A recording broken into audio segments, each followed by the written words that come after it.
All right, we're going to get started, everybody. So first, I'm going to call the Tantasqua School Committee meeting to order at 6:03 p.m. I'm going to recess that and call the public hearing to order at 6:04 p.m. We'll turn things over to Sheila Noyes-Miller, who's the chair of our budget subcommittee, to kick it off, and then she'll introduce Deb and Steve. We'll go through the material, entertain any questions. Once questions have been exhausted, we'll close the public hearing, and then we'll move across the hall into the library to continue our regular meeting.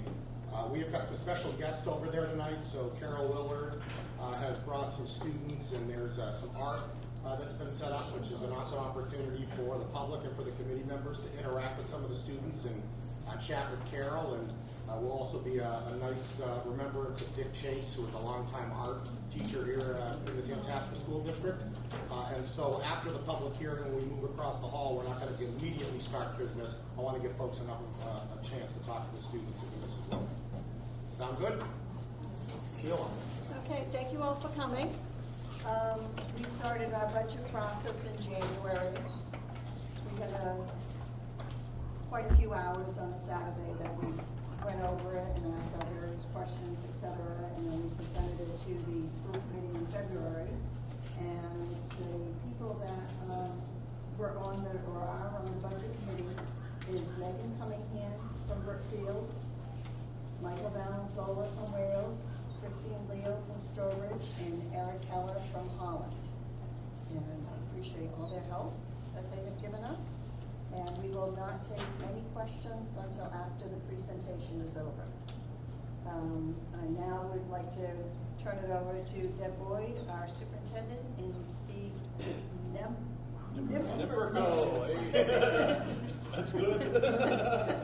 Business and finance. Thank you. So, yes, we welcome Steve. As I have been in this seat for about 3 months now, I am still working with Steve to send over a lot of this budget knowledge. He is picking up a lot, but we're a little bit of a different district, so I'm still somewhat taking the lead, but Steve is going to jump in here with this presentation with me.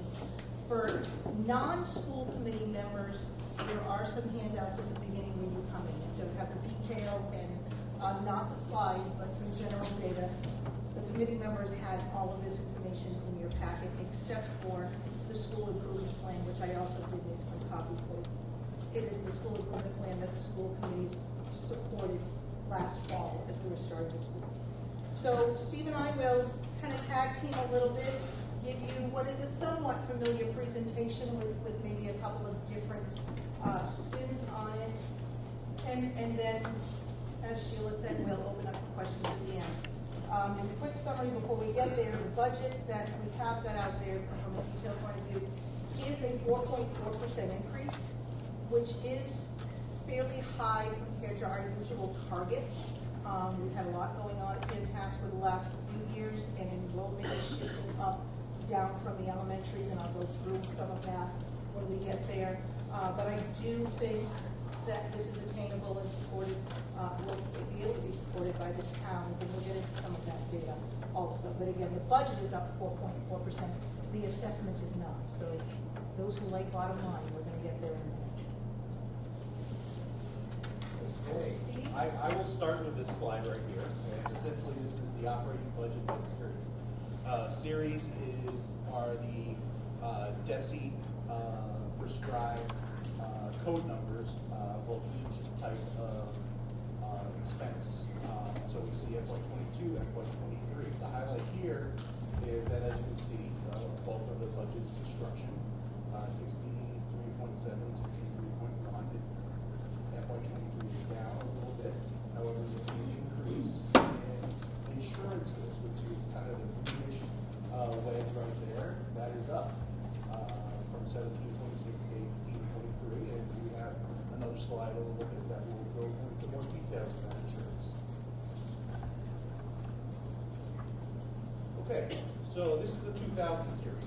These are the instructional expenses of the school, and what you'll see is a further breakout of the instruction costs. So we see sped at about about 17%, teachers at about 47%, and technology at about 19%. So they're the big makeups of our costs right there. And that's your tech division teaching versus non-tech. Sorry. Yep. I'll jump in here. You've seen this before. There is a little bit of a shift. So the good news and the reason we are moving forward with a 4.4% budget is we do have a pretty decent increase in Chapter 70 money coming to the district. So you can see the shift there of Chapter 70 going from 37% of the total budget to 39%. In turn, bringing down the assessment to, as far as percent share, to the 5-member towns. And we'll get into that in more detail in a bit, but that is why we felt we could move forward with doing some of the things that we need to do and have a comfort level the towns could get there. The others are typical. We have the usual. We do continue to put school choice dollars towards your operating budget to lower the assessment. We use E&D, which is the equivalent of the town's free cash. And we do bring in over $800,000 from other school districts who are sending their students to our tech division or other small specialized. We do have a special ed program that a couple of other school districts send their students to because they don't have a program and we have the ability to take those students in. So there is a shift here in the money, which definitely comes into play in a little bit. Okay, here is where we have a breakout of the schools spend. And you know, schools are a people business, and 68% of the slide is wages. The other large slice there are the facilities operations. So as you can see, we need a place to put the people and the kids, then we need to pay the people who work for us. So that's what that illustrates. This is showing the trend, which is sort of, it's a little challenging to do with so many different disparities there in numbers, but it's showing your trend in each of the 5 communities and whose share is up or down. So what will come into play shortly is that what looks like a little tick up in Brimfield is going to come into play as more than a little. And then you do see Brookfield's share is down, Holland has been declining. Wales is about level and Sturbridge is up a little bit. So when we take this budget and start dividing it out by assessments, the enrollment share comes into play. Okay, this is a depiction of the budget increases in the past several years. I believe it's 7 years there. And you'll see highs of 4.4, lows of about 1.7. And this has to do with the total operational budget. This has nothing to do with the assessment that is charged to each town. But you see a 5-year average of about 3.1%. So it's been, once you even out the increases, it becomes a fairly even 3% for the past 5 years. The total budget is up about 1.1 million. Of that 1.1 million, 49% of it is salaries. Oops. Too far? Oh, so sorry. All right, thank you. Wait a minute. We, for the last couple of years, actually, at least 2 years, this is the same intro to the goal.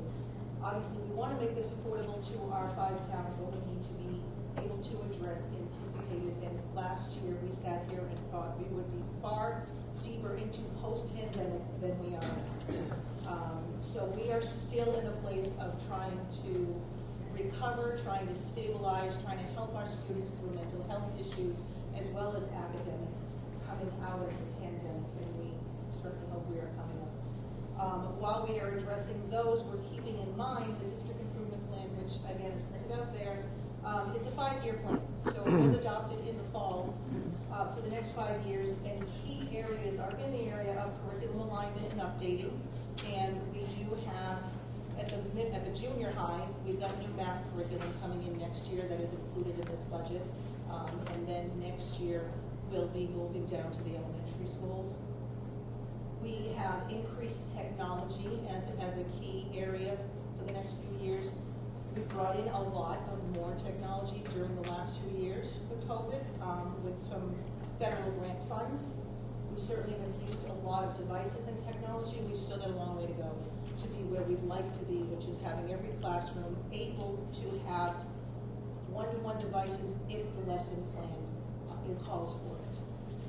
Another key initiative we have going on in the next year is a new student information system. So that is also embedded in this bill, in this budget. Cost of the new system on an annual basis will increase because it will be more robust and allow some access and some interaction that we don't have now, as well as better support systems. And we also needed to include in this budget the cost of transitioning to the new system, the training, the data transition, etc. We continue to be looking to make sure that we have student support systems in place to meet all needs of all children every day, and continue as our part of our district improvement plan to always look for more or improved community connections. The end result, as I mentioned, the 4.4% is a 26.3 operating budget. And then, as I mentioned, the biggest pieces of that increase is salaries, as it should be. Contractually, 95% of the salaries in our schools are part of one bargaining unit or another. They're all contractual.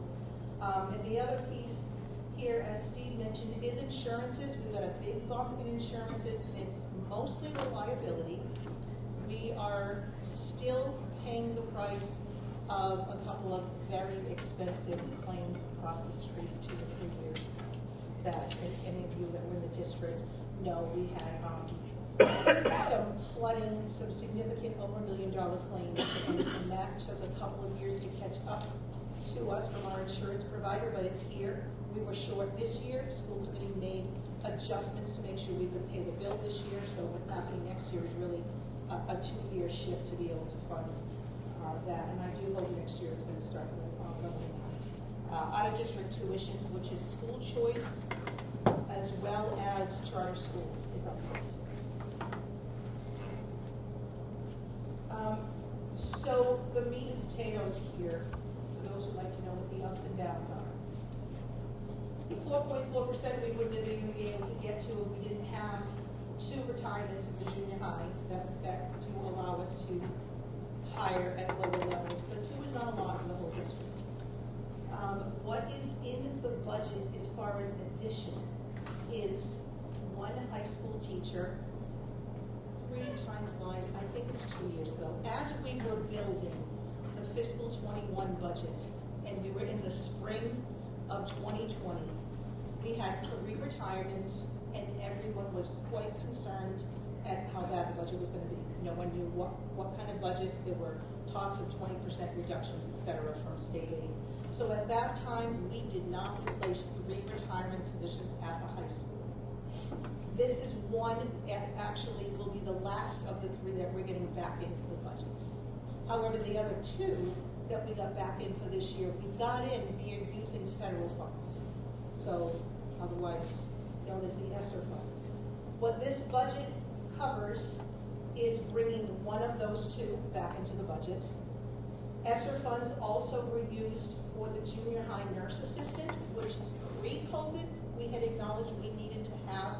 This building having just 1 nurse with 600 students and a number of increasing medical issues was a problem, but we did pay for that assistant the last 2 years with federal grants. We need to get that in the budget. We added a high school custodian that we're paying for from the federal ESSER funds. So the theme here, and finally, there was a 0.5 adjustment counselors. A counselor, we cannot get enough adjustment counselors. We very quickly knew that we needed to use federal funds to offer that 0.75 position to be 1.0, which indeed she was. And it isn't even the funds. If we had the ability to hire more adjustment counselors, we would. They're just not out there. But the overall theme here is to try and start getting off of the cliff that we started building on federal funds. So we put really important things in place with those federal funds, and this budget has us beginning to get the priorities into the regular budget. There are some that we added that in 2 years we will simply say we no longer either need or they're not our priorities. But priorities, and we are quite sure when the federal funds are gone in 2 years, that we're still gonna need them. What was initially talked about, and we don't have in this budget, is an in-school suspension, or we may actually change the name, but in general, there were positions, one here and one at the high school, to help with during the day issues and academically as well as disciplinary. We did not put those in the budget. The request was to put that back in. We have been using those funds for subs for the last couple of years. We made the permanent sub positions instead of in-school suspension, so we're not there yet. We're putting that back in. The heating oil is just a little note with a star, an asterisk, and whatever symbol you can. The budget we have built was before the latest crisis, but we had locked into a rate which was alarming then, but that's $2.90 that we did lock into for next year with French River. However, we're coming off of a year of $1.69. So I anticipate the budget that you have in front of you, that line is going to be short in the oil, the heating oil. The good news is only the high school uses heating oil. The junior high, who would have thought we would have said it's good news that the junior high heats on electricity. So the high school oil line is something we're going to need to watch. We've had some conversations with the school committee about using other one-time grant funds, rural aid, to pay any shortfall, because we're optimistic that 2 years from now it's going to finally calm down. But that is something we need to keep an eye on.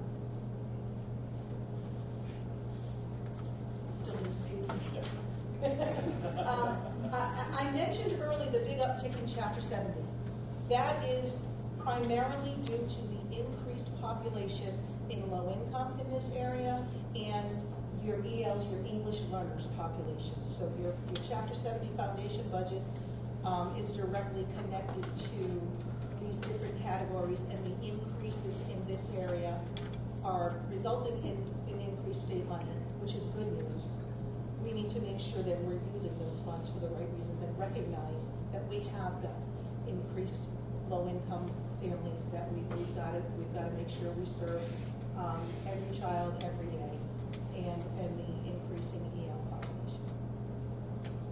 We're going to continue, as you see in the capital plan, we are fortunate enough to have high interest in school choice and school choice funds coming in, so the plan continues to be to fund your capital items with school choice, which for us, our capital plan includes infrastructure as well as technology. This is my favorite chart every year, and I think I say it every year. It's an interesting picture of what's going on right now as of today with your elementary and your Tantasqua assessments. Now we're talking assessments at the Tantasqua level as opposed to budget. Because we are a little bit disjointed here, and you've got a separate elementary district and your region is only 7 through 12, I always try to add them together. If we were one town over, Dudley Charlton has one line item for their K through 12 programs. So this is a picture of what would happen if we added them together, and they're the stories I will tell to the 5 towns. Right down the middle shows you, because of enrollment and minimum contributions and all of those complicated calculations, our 4.4% budget with the revenues that we just presented to you will result in a 4.7% increase for Brimfield. It'll be a decrease of 1.4 for Brookfield, a decrease of 9% for Holland, only a 1.4% for Sturbridge, and a -4% for Wales. What I've given over on the right are the elementary budgets as of today. Some of them will change in the next couple of weeks as we're still working through those public hearings and those adjustments. So then if I go back to the left, this is the picture that I use when I talk to the full committee and say, I think we can do this. And as we all see, and I'm never standing here saying one town is a problem, on we go. I'm working with that one town. I do think Brimfield's elementary budget will go down in the next couple of weeks, so I'm feeling optimistic on that. But that being said, with the other 4 towns at a total ask for K through 12 students in each of their towns The total ask in Brookfield is gonna be a 1.5% increase for schools. The total ask for Holland is going down. Total ask for Sturbridge is 1.8% for all school and public schools, and 1.2% increase for Wales. Y'all got that? Okay, these last two slides kind of wrap it up, and they let us know what our funding beyond the general fund is.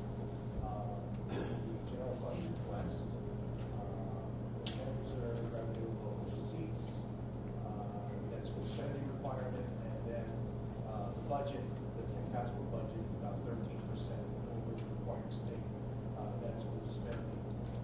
The average for the state is about 130% over debt school spending. So that's 130% of net school spending, which would be 30%. 30%. So we're at 13 versus the state average of 30. Exactly, 13, compared with 30.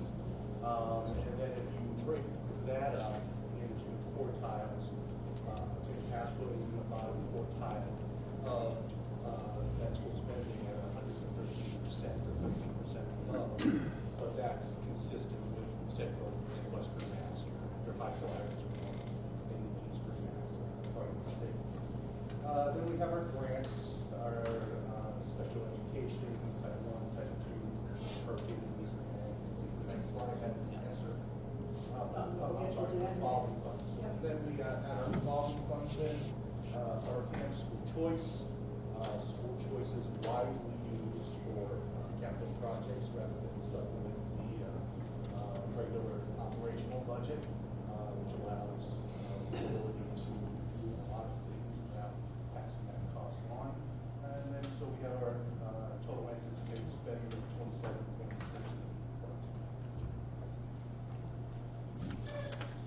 And then just a summary, I've alluded a couple of times to those ESSER funds, which do have a life of 2 more fiscal years. So for the past year, we can see that this budget, we built a budget this year with approximately $350,000 of salaries and benefits. When you use the federal funds for professional salaries, you've got to pay the retirement costs on those salaries. So that's factored in there. And about $65,000 this year of technology. The goal next year is to shift that a bit, as I just implied. If we can get some of those crucial positions into the budget and bake them in there going forward, it will allow us to start getting off of that cliff and move down to more about $200,000 in salaries and increase the technology. So we are hoping next year and the year after to get quite an infusion of Google Chromebooks, replacement of smart boards as they've been in the classrooms for long, and there's new technology, they're falling apart. And we will quickly need to also update all Wi-Fi access points. And these are just, again, you have the capital plan, 4 pages, which covers technology as well as infrastructure. These are some of the items that are on that capital plan that we would be using the school choice funds for, as Steve referred to earlier. I think that does us. All righty, thank you. I'll open up the floor to questions. Questions, concerns, comments?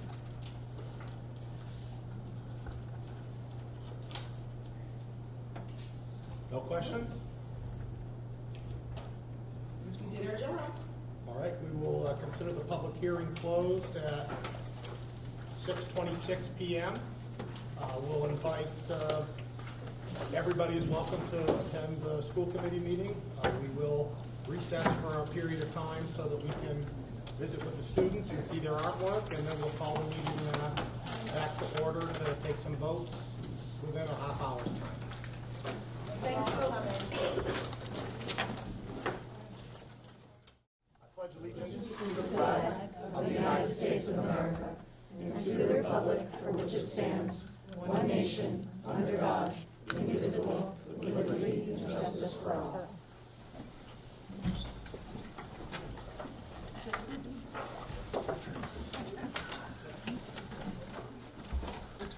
All right, well, I'm very excited to introduce Mrs. Willard and Miss O'Brien. We appreciate you being here today with your students, and I'd invite you to, just say a few words and maybe introduce the students to us. And before we do that, I think as many folks know, we lost a longtime member of the Tantasqua family. Mr. Dick Chase was a pillar of this community for many, many years. And so I'd just like to, before we get into the presentation, offer a moment of silence in his memory.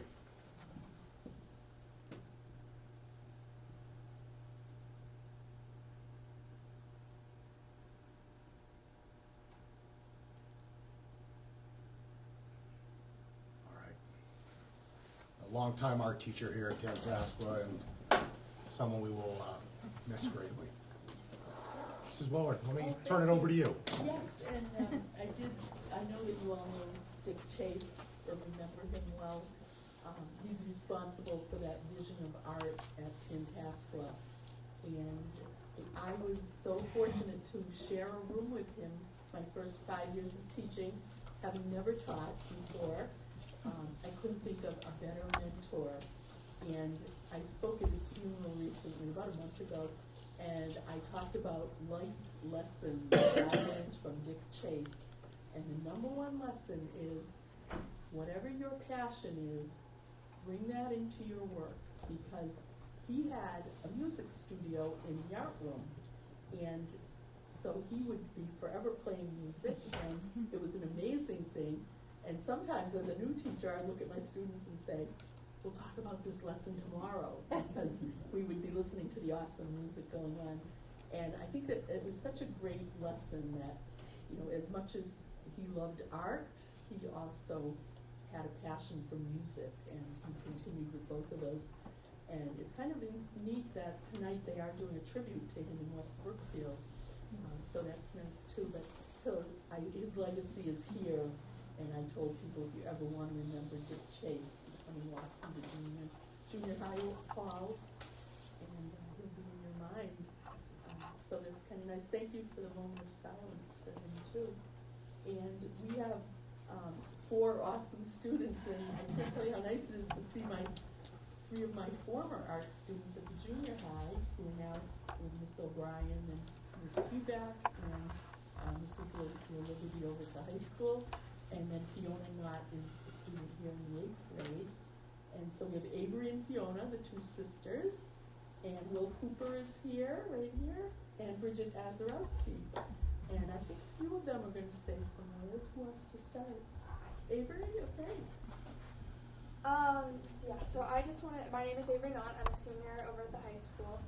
I wanted to start by saying that I'm not someone who's planning on going into art, but regardless of that the art program, both at the junior high and at the high school, has impacted me greatly. That it's just such a fantastic way, especially when you have a rigorous schedule, to take that 90 minutes out of your day to just sit there and relax and focus on putting out some piece of physical art.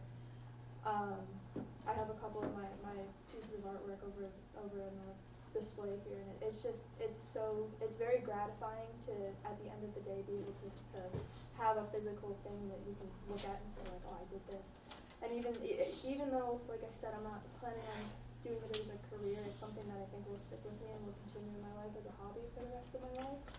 And I'm very grateful to the art department, both here at the junior high and at the high school, and I'm completely supportive of it. So that's all I have.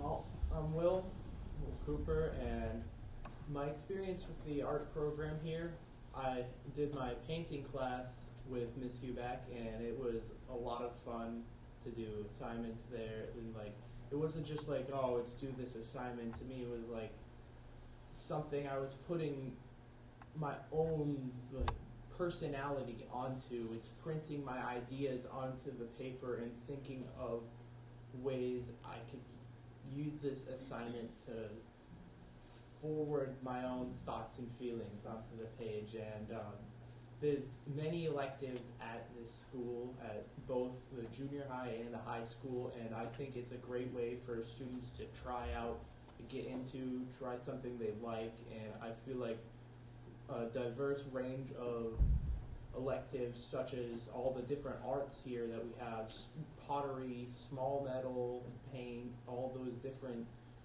forms and mediums for people to show who they are through that work and put something they really enjoy is very helpful for each student, as not everyone's going to be the best at academics, but they can really shine in these classes, and it gives them 90 minutes to work on something, 90 minutes to take a break from a lot of the stresses from higher stake classes. And as I was saying, the different offerings here at the school, like small metal, which is like 1 in 5 schools in the state offer it, and we're lucky enough to have that. I think that's a great opportunity for kids to take advantage of, whether it be for passion or a career, their future. There's plenty of stuff down the road for that. There's offerings with scholarships for people, and the more support we can get for like these communities and the passion with the students being brought into this will really help the school grow and develop more.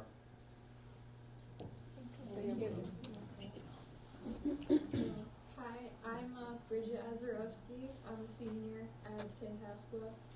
I have some of my art over there in my sketchbook that you can feel free to look through. Well, I'm planning on going to art school. I've gotten scholarships from Savannah College of Art and Design in Georgia, Maine College of Art, and Hartford Art School. And I would say art is probably my biggest passion, like in my whole life, and I can't imagine what kind of person I would be without the opportunities I've had for art at Tantasqua, both in the junior high and high school, and even in elementary school. I mean, I transferred to Brookfield Elementary School from Ware as a kid, and I think art really helped me feel like I fit in that school, and really helped me discover ways to express myself. When I got to junior high, I really got to explore what I like to do with art and really feel like I had a place where I could learn and sort of develop my skills. And then once I got to the high school, that was when I really started to take art seriously and think about it as like a career path. And yeah, art's like helped me through the darkest points of my life, and it's also become like core to me. Like, it's how I express myself, it's what I enjoy doing. It's more than just like a hobby to me, and I feel like it's really incredible the opportunities we have here for art, because I can't imagine what kind of person I would be if I went to a different school that didn't have all these amazing art opportunities. So Thank you. Congratulations too on that. I just like to add, I think in the past few years, especially with COVID and the pandemic, it's really great for students to have all these opportunities with all these different art classes at the junior high and the high school, to just allow them to like de-stress. Whereas, you know, like there's all this like pressure and stuff, especially from being like online school last year. And I think it definitely helped me and a lot of other students is like, you know, relax and be able to just like sit down and like draw or like work on an art project.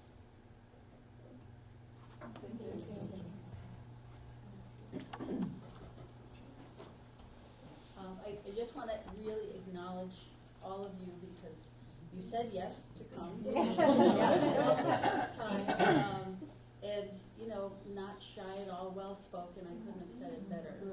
Some of these students would not say a peep in art school, but in art class a couple of years ago. So I'm just blown away, and hope you are too.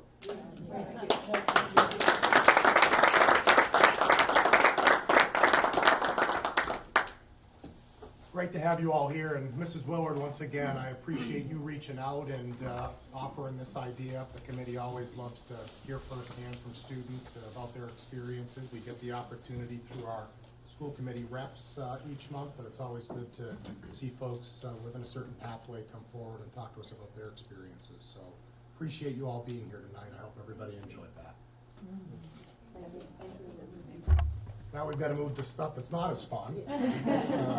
The first item on the agenda is approval of minutes for February 15th, 2022. I'll entertain a motion to approve the regular session minutes. So moved. Motion's been made by Mrs. Noyes Miller. Do I have a second? Seconded by Mrs. Barnacle. Is there any discussion?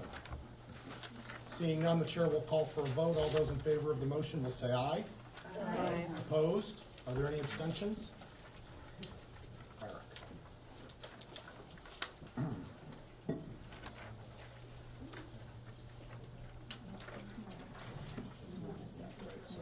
All right, I will entertain a motion to approve and hold the executive session minutes for February 15th, 2022, not subject to release.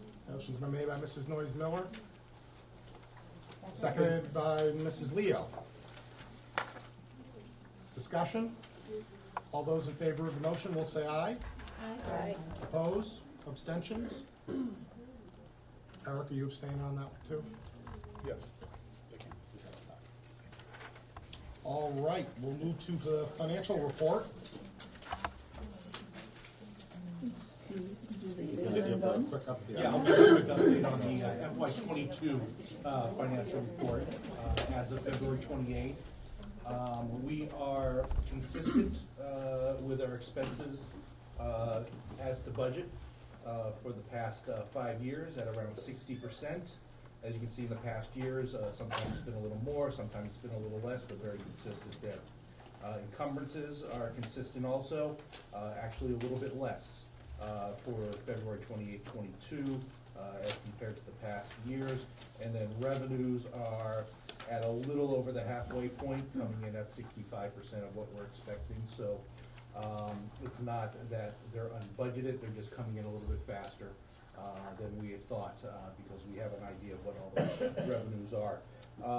And then as we look at the budget as well as the revolving accounts, they're all in line. Some of the items that we're watching, like we said, the utilities line, we watch that very closely, as well as some of the salary lines, we're watching that. And as you know, the salary is supplemented with other funds along the way. So all in all, very clean budget. Questions for Steve? All right, thank you, Steve. We will transition to some votes on the items that you saw a little while ago at the public hearing. So at this time, I'll recognize Mrs. Noyes Miller. I'd like to make a motion to approve the total operating budget of $26,341,533, which is a 4.4% increase for fiscal year 2023. It's a recommendation to the Budget Subcommittee. It doesn't require a second. We'll bring it to the floor for consideration. Discussion. All those in favor of the motion will say aye. Aye. Opposed? Abstentions? Motion carries unanimously. I'd like to make a motion of the net operating assessment of $14,349,519 for fiscal year 2023. And apportioned as presented. Right. That's what she said. Yeah, that's exactly what I said. As presented. Which I have it written right there, as presented. We'll bring that to the floor. It's a recommendation of the Budget Subcommittee. Is there discussion?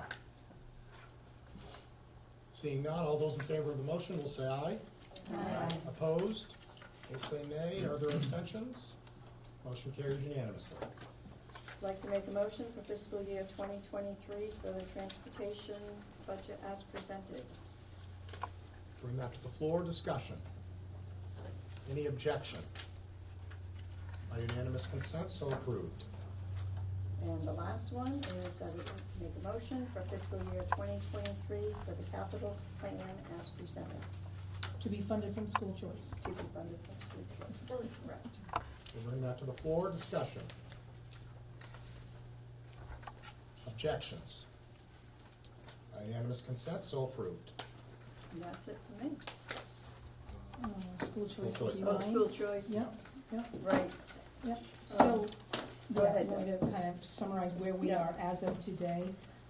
What we also need to do today, knowing that the budget we just presented includes school choice funds for your capital, school choice funds for your operating. Now is the time that we usually vote what slots we have available for school choice for next year. The applications can come in through March 31st, and our policy has us pulling the lottery the first Monday in April. So I can give you a summary. As of today, we have 33 total applicants for grade 7. Last year, we took in 43 grade 7. We have 2 applicants for grade 8. We have 19 applicants for grade 9 and 4 applicants for grade 10. To try to put that all into perspective for you when we're looking at next year's class sizes, we are, the good news, we're graduating out 31 school choice students and a total class of 285. Fairly small by standards, because usually we're around 300. So seniors is 285, 31 of which are school choice. Next year, the senior class will be 286 as of today. The junior class will be 307. The sophomore class will be 309. The freshman class, so current 8th graders going over, estimating how many tech tuitions we take in, which we're looking at about 15 right now, will be 310. So 300 to 310, we've often started with that, and then we kind of shrink down a little bit. 8th grade, so current 7th grade, is at 293. 7th grade, your current 6th grade coming in is at 221. If we take all of the current applications at 33, we're still going to end up with a 7th grade class of 254 versus the 8th grade class of the 293. So those of you who have been here for a while, a number of years ago, we said it's coming. It's just about here. The decline in enrollment at the elementary level is definitely hitting us. My recommendation for tonight is that we take 2 8th graders, incoming 8th graders, which would bring your 8th grade class size up to the same size as your current 8th grade is. So we'd be at the 295 instead of 293, which we think is manageable, and when they go across the street, they'll be a little bit larger with out-of-district technical. While we only have 33 applications, I think for consistency, I would recommend a vote that we vote up to 43, which is what we took in this year for 7th grade. I don't think we're gonna hit 43. We probably will hit a couple more than we have, but if I'm guessing now, we're not gonna get more than 2 or 3 more. But again, I'm not concerned with the budget that we voted. Again, we're graduating out 31. We'd be bringing in the maybe 35 to 37. But there are conversations that we'll need to start having next year when we talk about the next capital plan, as we start perhaps having declined school choice and declined enrollment, and we knew it was coming. Actually, the current 5th grade class looks a little, maybe 10 or 12 total larger than the current 6th grade class, and then it goes back down for 4th and 3rd. So we'll keep an eye on it. But that's my formal recommendation, is that we vote up to 43 slots for incoming 7th grade, 2 slots for incoming 8th, none for incoming 9th, and none for incoming 10th. What is the size of the juniors, the junior class? How many do we have? The current junior or incoming junior? Incoming. So Class of next year's yeah. junior class will be 307. Okay. That was the one we were missing. We both missed that one. Yeah, oh, sorry. That's all right. So, and next year, again, if everything stays here, we're gonna start the year off with about 310 freshmen, 309 sophomores. As much as it breaks my heart, I think this is a larger freshman application pool than we've had in a while, that folks are hanging in 19 or 20 is still trying to get in as freshmen. It speaks well of us as a school district, but I don't wanna do that to I don't wanna have class sizes larger than we have. That's a class in itself. Mrs. Fitzgerald? I just want to be sure I understand, when we talk about the slots, whatever the number Yep. is, say 33, Yeah, that is inclusive of siblings? yes. Okay, it's not Yes. in addition No, to siblings? it's inclusive of siblings. And remember, siblings are the only one that are automatic now. Mhm. Each of those sixth grade, any school choice at any of our elementary schools that are in sixth grade have to come in with a brand new application. All right, so the recommendation is a cap at 43 for incoming seventh grade and an incremental 2 for eighth grade. Is there a motion? I just wanted to ask one question. You had mentioned that, I had a question, I can't remember right now. It was something about anybody that is, I know you mentioned that they have to apply new. Yeah. Coming into seventh grade, but we haven't denied anybody coming into seventh grade. And we wouldn't hear, And and we so wouldn't some of hear it, these yeah. do include, certainly Okay. current sixth graders are in that 33 as well as The siblings. current number of applications is 10 less than the cap we're setting. Yeah, so we're Yeah. in great shape for Yeah. that. Okay. And we do make it a point of hunting down those and reminding them that they have to apply so that we don't have anyone who gets missed because they don't realize it, so. And no slot for the ninth grade? Unfortunately, I don't think so. But there are currently students in ninth grade who are school choice. Correct. Yeah. Yes, so we're just Correct. not adding. So it's Those no are your new two ones. classes over 300 right Right. now. Okay. The Right. rest are not, so Yeah. she's effectively not exceeding that. I get it, I just wanted to clarify. I'd like to make a motion to accept 43 seventh graders and 2 eighth graders in school choice for fiscal year 2020. Second? Motion's been made by Mrs. Noyes Miller, seconded by Mr. Hiller. Further discussion? Objection? Unanimous consent, so approved. Thank you much. Do it for finances. That brings us to staff reports. Who wants to go first? I'll go first. Just a couple of bullets. We did start, mention last month's meeting that we did the high school vocational application process and the interview process for those folks. But we did, complete the transition process for the high school, side of things as well now. I probably just stole both of your, part of your presentations. But that, so it was a 2-week process of kids coming here, sitting down one-on-one with the high school guidance counselor and got the schedules going. And so, although it takes a long time, it gives every 8th grader the chance to have a one-on-one with the guidance counselor from the high school. So that is one round done of transition planning for this year. As is in your packet or in your report, the MCAS dates have been set. We are back to traditional MCAS of 2 tests per content area, math, English, and science for 8th grade. So the dates have been set. Our Project 351 students who are included here, their clothing drive that they're going to be doing starts next week. I did talk to the 5 elementary school principals as well, so they're willing to set up a box in each building to help collect items. So they're looking for new, lightly used clothing to be collected here at the school or any of the 5 elementary schools. One thing that's not included in here is that we did have a visit from the Hampton County District Attorney last week, Anthony Gallooni. They reached out to us back in November looking to get their community outreach going and offer this. It's a 3-part presentation. So we had his presentation. He addressed all of 8th grade. We had to keep postponing because we were trying to get through all the COVID things and the January rush we had. So we got round 1 done. He was awesome. We talked to 8th grade about just courtroom, legal thing. A lot of kids had questions about local court cases that are more, I don't want to say famous, but popular. Round 2 is the assistant district attorney will be coming out to address on a grade-wide level. It'll be into more classroom level discussions. All of our 8th grades will participate in that. And then finally, with our 3 8th grade teams, this is also our civics curriculum, that's why it's 8th grade only.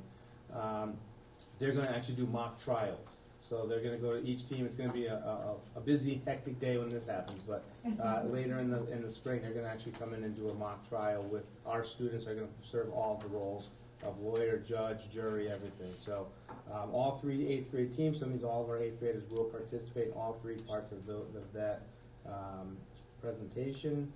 We're getting back to some normalcy. So we have our geography bee that was postponed in January because of COVID rush we had, and so that's gonna be, the semifinals and finals are gonna take place. Baseball and softball tryouts are happening as we speak. Baseball been earlier this week, softball wraps up the week, and then our school play is March 31st and April 1st, and it's Murderous Night at the Museum. It was what the kids 2 years ago were supposed to do when they practiced for 4 months, and then COVID struck, and they just ended their play. So these kids have been working their tails off all since December to get it all set to go, so that's in 2 weeks. And we are opening it up, people can come and see the play, so you're welcome to come. Anyone have any questions? Thank you, Mr. Sturgis. Any questions for Mr. Sturgis? Okay. Ms. Joseph? We have our spotlight on the art department, so in addition to the things that you saw tonight, we have a lot of community service taking place throughout our building. The art department was no exception this year, where they participated in the Harvest Festival with the Scarecrow contest, the Giving Tree in the Festival of Giving in Southbridge, and then they have been working with the Diversity Club with regard to initiatives for Black History Month, Women's History Month, and they are set to begin another endeavor with Opakam Land Trust as well. So we also have other groups that have been doing some community service for us.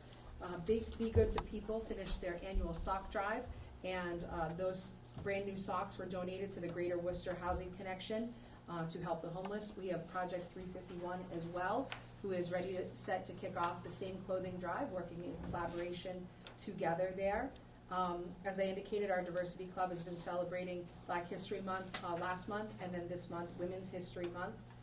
Our Student Council students have had a number of things. They showed some love to our rest of the student body by putting up Valentine's Day hearts, which is something that they do every year, and our students certainly look forward to finding their name and their heart, and they also take pride in finding teachers' names and delivering those, so it's kind of a fun activity for them. They also had the Polar Plunge. Their hope was to raise enough money to send me into the pool, as there was ice then and I couldn't go through, and we weren't at the Cape like we normally are, where I will go into the Atlantic for them. We didn't raise enough money. I would have done it anyway. But we plunged our spoons into some ice cream, and well, really they were bars, but had a good time there. So they also did a Super Bowl challenge at Super Bowl time to collect food, which was donated to the Wales Food Pantry. They're set to kick off their plan in the works right now to plan Dude Be Nice Week for the end of March into April, and they've got some things that they're working together with other groups and clubs there for that. And they just this past weekend had delegates go to MASC. It was not the 3-day venture that they're used to. It was at Worcester State for 12 hours. It was a long 12 hours. But they had a good time. They went to lots of workshops and indicated they had a good time and definitely invigorated them. Our National Honor Society has a dough raiser coming up in March. If you're so inclined to be able to go to Uno's on March 24th, proceeds will help benefit their club and organization and things that they get to do. They have students that are working on tutoring in the community, and they're also doing some community service projects with Hitchcock Academy, the Sturbridge Council on Aging, and Cancer Kids First Club. Our Cancer Kids First Club is also planning an upcoming event that I hope to be able to report on next month, as well as our intergenerational club. They were going to meet with the seniors today, so they're letting me know that they've got some things in the works there, so that's phenomenal. Band and chorus are active as always. We had a show choir performance, as you know. They have been doing some competitions with the Music Educators Association there, and we are underway with our spring musical, Mamma Mia. So that will be the first week in May that we have that performance for them as well. So that we're looking forward to another really open community event there with them. Our athletic teams did very well this year. Boys basketball, girls basketball. Girls are students that co-op with Auburn in both girls and boys hockey. All competed in district playoff play. We also had individual competitors for swim and in track. They had an excellent season. Our cheer teams, we had 2 cheer teams that went to competition and made it through to regionals, but did not advance on beyond that. And those are the 2 cheer teams as a competition team, and then our game day team. So we do put 2 teams forward for that. We're On the brink of spring sports, we welcomed the junior high baseball team over today, and they're there for a few days, and softball at the end of the week, and we have our spring tryouts next week. We also begin to welcome back our community into our building and our facilities, where we have Trilax, Tri-Soccer, and Server Direct making its way back, as well as some other things happening inside in the future as well. We've also begun our SAT prep this week at the high school also. Math was last night and English is tomorrow. So lots of great things. Questions of Ms. Joseph? Thank you, Ms. Joseph. Mr. Wood? All right, just a couple of things. Skills USA competition is tomorrow. That's the district competition. It is not at Baypath this year. It will be at, just like it was last year, at Tantasqua with kids doing the test, and then we'll see how the districts pan out. That's why Anna, one of the things she's doing tonight, hopefully, is studying for her Skills USA test. At least that's what she told me.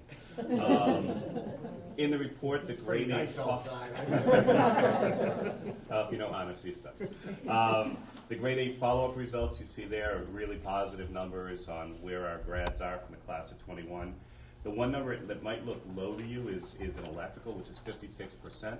But what is very interesting, every year so far this year, we've had 8 requests from former grads who now want their hours, because now they're ready to continue to their journeymans and then on to their master electrician. So that's good. The Perkins report is incredibly positive. Because of competency determination, the MCAS doesn't factor in this year, so this is a brand new skill. Perkins, it's Perkins 5. First year we've had a report out on this. In the previous model, in the 5-year plan that actually went on for 9, I don't understand. If a subgroup failed or did poorly and didn't meet the benchmark, you had to do an improvement plan and then a annual report on where that was. So by the end of that 9 years of the 5-year plan, we were doing about 38 reports every year, and I don't know if anybody at DESE ever read them. So this year, not having to do any reports is just like a breath of fresh air. So that was really cool. Our kids did great. Just Greg talked about the transition. We have now placed our freshmen in shops. They have gone through exploratory. I will tell you that is one of the coolest assemblies, because there's a PowerPoint up there, and then after we go through the rules and what happens, then we just put up electrical, or we put up health careers and the kids who made it, and they are all cheering and high-fiving and pointing, and it's really a positive event. It's really kind of fun. So those kids are now where they're supposed to be, and it's kind of interesting to see. They're really happy, so that's a really cool thing. Upcoming events, Culinary has a field trip at Gillette, and that's next week. We are having a program advisory, and that is going to be in person for the first time in forever. So that's kind of cool. And I think that's about it. Questions for Mr. Wood? Lots of positive comments out there around Mr. Mansfield and his students and all the good work that they've been doing. So. I'll tell you, we have a dilemma with lunches right now, going back to full in, because we're doing over 600 lunches, where prior to COVID we were doing just over 3. So now it's in the old model to try to get 600 kids through. So I mentioned that to Mr. Mansfield today, and I was visited by him and 6 of his students giving me a proposal. Their first proposal was a $900 fix, and I said, what do you got better? So they came back with a $190 fix today, and I said, okay, when can you all get that done? And one of the kids says, Mr. Wood, we can bang that out for you in 2 days. I said, that's what we want. I want it by Monday. So it's fun. They take pride in what they do within the community. Right now they're working in some of the towns. And what's really great within our program is the carpentry kids are doing a project right now. They're going to be starting a shed for the boosters. So they've got to negotiate that with them, because I think boosters are going to have a sticker shock on what the cost of a shed is. It's not what you're going to expect anymore. And one of the local towns wants to create a mock house to work with kids to teach them how to evacuate a house. And one of our seniors has taken that on for a project today. So that's just fun stuff. And the electric kids out working in the communities and the towns all the time. It's just electrical kids are gonna be in Wales Elementary doing a little bit of electrical work. You're here every day, that's 2 weeks. Wales building. It's just not finding any new things to be fixed. No, they're actually helping, I mean, we're in rebuilding, it's just going crazy slow, but there was a component that, was a great opportunity for our kids and, around technology and putting the technology room back together, so. They're happy with that. If we had known insurance was gonna fund a renovation, we'd have flooded it years ago. I'm kidding. It's on camera. Good thing this doesn't play in Wales. All right, we will move into committee reports, our student rep. Hello, everyone. As Ms. Joseph mentioned, this past weekend, some delegates from our student council attended the annual MASC state conference at Worcester State University.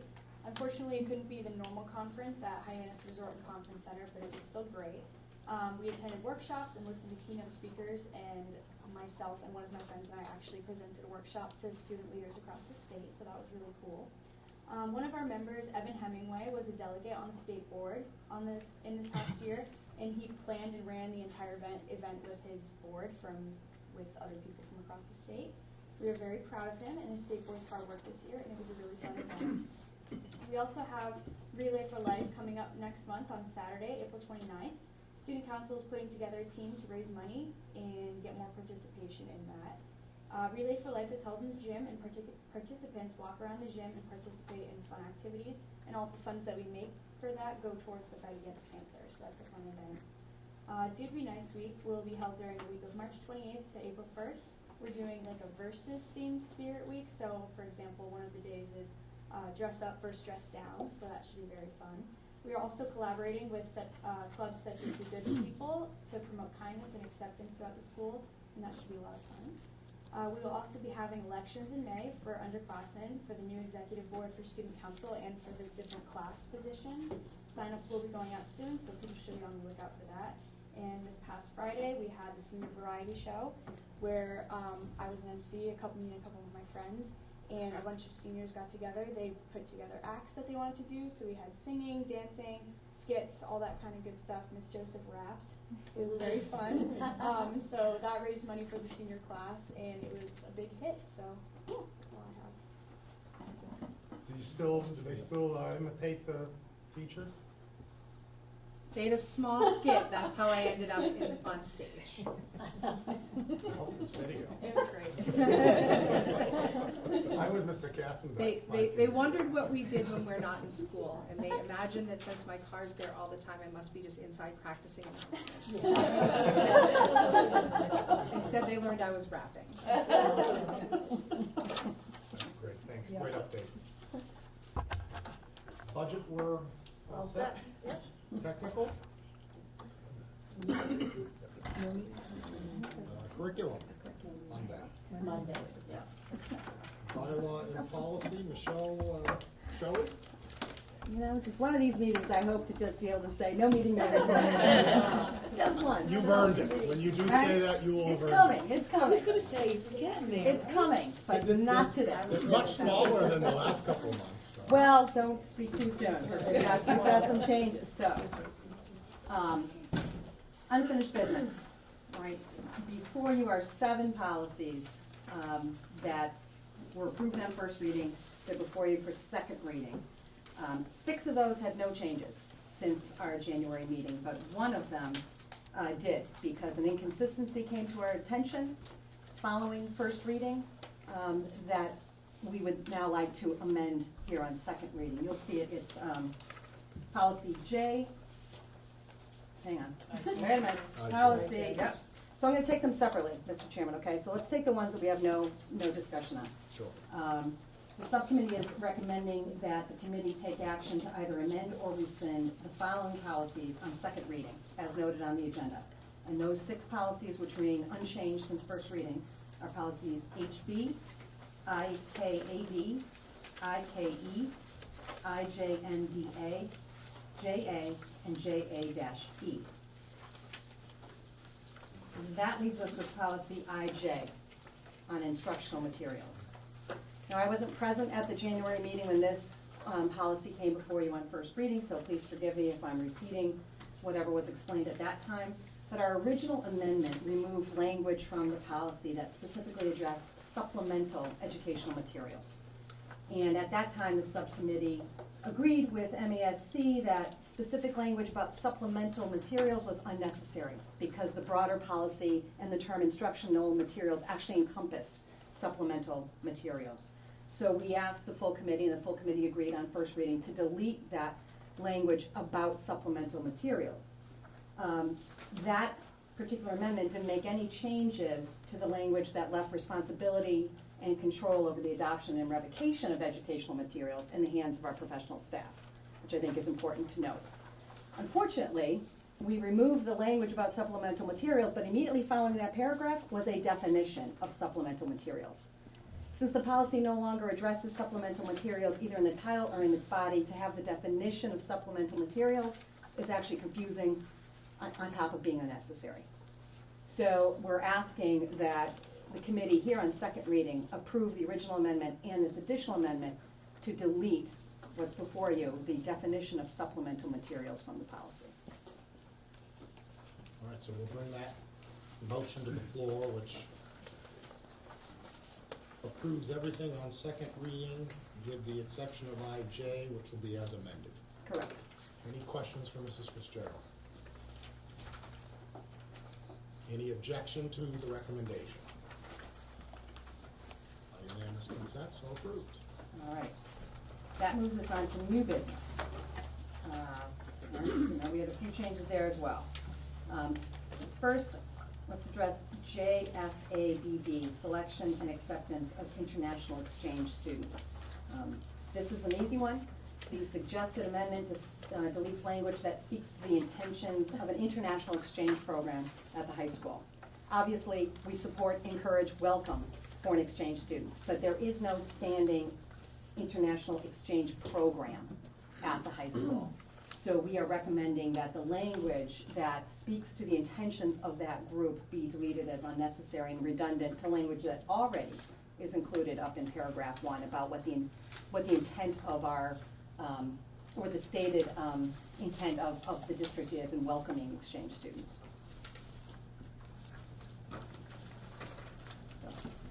Do you want to vote one at a time, or do you want to? Yes, I'm sorry, because of the way we have to roll out. Yes, I'm going to move that amendment be accepted on first reading. All right, we'll bring that to the floor. Is there discussion? We're voting then to amend on first reading JFABB. All those in favor will say aye. Aye. Opposed? Abstentions? Motion carries. All right. Next, we move to 3 policies that all overlap and relate. You're going to say JICFA regarding hazing, JICFD-1 regarding bullying, and JEA regarding student-to-student harassment. I just want to explain to the full committee, there are probably 8 different policies in our book of policies that relate to discrimination, hazing, bullying, harassment, you name it, whatever word can be applied to conduct of that sort, we have a policy on it. They overlap. It's very confusing for both, I think, the committee and members of the public who want to quickly and easily go and find what our policies are on those subjects. So we really tried to nail down as a subcommittee what policies can we delete, merge, et cetera, to make this a little bit easier for everyone. JICFA was easy. It's the prohibition on hazing. Our suggested amendment includes new language that simply complies with law. It includes an obligation of both students and employees to report any observed instances of hazing to the police, again, straight from the law. And we wanted a clear statement that persons who organize any act of hazing are subject to the exact same disciplinary actions as those who participate in the act. And that's obviously, at the discretion of our people on site. But those words come from the law, and it was our feeling that not only does the law require that we have it in there, it's language we want in there, so it's very clear what the consequences of hazing are and what hazing is. So because of some changes we have coming further, Mr. Chairman, I'd like to take that one separately and ask that the full committee accept on first reading the amendment to JICFA. We'll bring that to the floor. Discussion. Any objection? Unanimous consent, so approved. Right now, I'd like to take JICFB-1 and JBA together. These two policies relating to bullying and student-to-student harassment, I'm going to suggest or recommend that these two policies actually be removed from tonight's agenda and referred back to the subcommittee. The subcommittee met on, February 17th, at which time we reviewed these policies and moved them forward for second reading. But on March 3rd, MASC came out after consultation and the recommendations of the Attorney General's office with a new policy on harassment. And having looked at that very carefully, I'm quite confident that that new policy is going to affect and impact both JICFB-1 and JBA. And for that reason, I'd like to refer them back to the subcommittee so we can take a look at them with respect to that new policy. Motion is to refer to subcommittee. Discussion. Objections. Unanimous consent, so approved. That leaves us with policies that we are recommending be rescinded on first reading. With respect to JF-E-1, student admission, and JF-E-2, admissions to course of study. Both of those are recommended to be rescinded as being unnecessary. They're statements of law, and in fact, they're not even complete statements of the law on these matters, since they are unnecessary statements of the law that we are bound to and must follow. Rather than confuse people and further pad our book, we are recommending that they be rescinded. Bring the motion to the floor for discussion. Any objections? I'm going to jump for the moment over JFE-3. You know what I was gonna say. Unanimous consent, so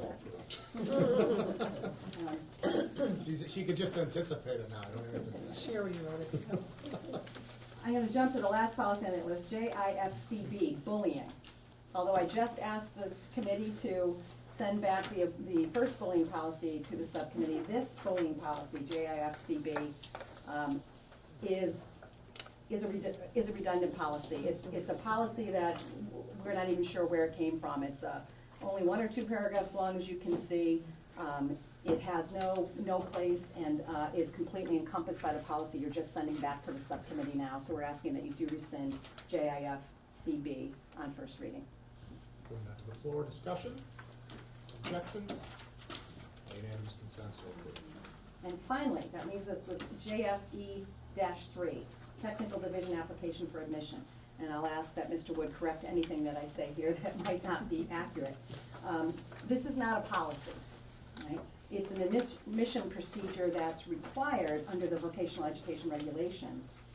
But rather than codify it as a policy, it really should be presented to the school committee annually for approval. It's an admission policy. Moving forward, we'll have this come before us annually to the subcommittee for review, who will then bring it to the full committee for approval. And that's why we're asking that it be rescinded as a policy on first reading in favor of an approval, a separate approval as a procedure. So on that, please accept our recommendation to rescind on first reading JFE-3 regarding the technical division application for admission. Bring that to the floor, discussion. Objections? Unanimous consent, so approved. Now, having said that, since it was before us, the question is, and I suggest that in fact the subcommittee did review the policy, and we are now formally bringing it to the full committee, and we are moving that the full committee approve the application for admission to the technical division as presented. Unless Mr. Wood objects. No. Because we've used it, so. I was gonna say, I think in the fall, September, we had to push it through in September. We did. We had to meet the deadline with the new guidelines, so it actually was, if you can actually see the body of. Yeah. All right, so it was approved for this year. Back in October. All right, so we'll be reviewing it again next year, so no actions required tonight. Great. That's it, Mr. Chairman. Thank you, Mrs. Fitzgerald. So We're meeting again tomorrow, just in case anyone wants to come. You are fun. we appreciate the good work you've done. All right, that brings us back up to committee reports. Negotiations, we are actively in negotiation with a number of units. Building and physical plant? No No report. Communications, there's a couple of items. One is a letter of appreciation that the committee directed be sent to our school resource officer. Next was a school nutrition grant award notification. The dishwasher is coming back to the junior high. Woo-hoo. Wow. So Steve and Missy, the cafeteria manager from Chartwell's, worked on this grant, got it awarded. The awesome news is it will be a smaller, more compact unit that can fit in the main kitchen as opposed to what years ago was in the kind of separate room that's now become the student council room. So that was clunky, it died, it was not worth fixing. From a staffing level, we think we might be able to operate within close to the same staff, so it's very exciting. It'll be summer work. While we got the grant for the unit, we're still gonna have to have electrical work done and plumbing. But it will not be costly at all. We'll use our own folks when we can for electrical. But we thank Steve and Missy for working on it, so, yep, yep. And then there's a notification from DESI just regarding the department monitoring our selected special education and civil rights criteria and indicating our compliance, which is good news. Yeah, I think I reported to you all last month, which is great, just putting a formal letter. And then item regarding outgoing students, I know this was a request of the committee. Right. Last month, so this is just indicates the receiving district and the number of students attributed to those districts, and you can see the largest is related to virtual academy.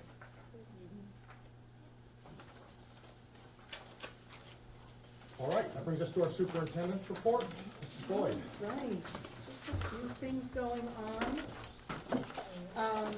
The principals always take kind of the wind out of my sail and report all the good fun stuff, that's okay.